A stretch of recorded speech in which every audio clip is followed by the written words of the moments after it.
Everyone, this is Libby, and I'm going to be talking about blood. Blood is a tissue, and tissues are groups of similar cells that act together to perform a similar function. Blood is made up of a fluid called plasma, which has three parts to it. First of all, these are platelets, which are suspended in blood plasma. Secondly, white blood cells, which are suspended in blood plasma. And thirdly, red blood cells, which are also suspended in blood plasma. So these components, just to remember, are platelets, white blood cells, and red blood cells.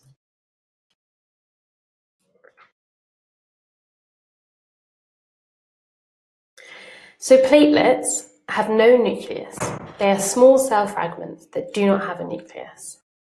They're responsible for triggering blood clotting at the sites of wounds. So they're what forms a scab when you have a cut. And platelets are found in the blood, specifically in the blood plasma. They don't have a nucleus and they trigger blood clotting.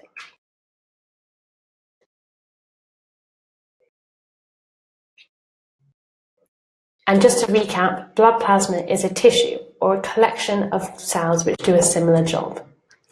And it is composed of white blood cells, red blood cells, and platelets, as we learned at the beginning of this episode.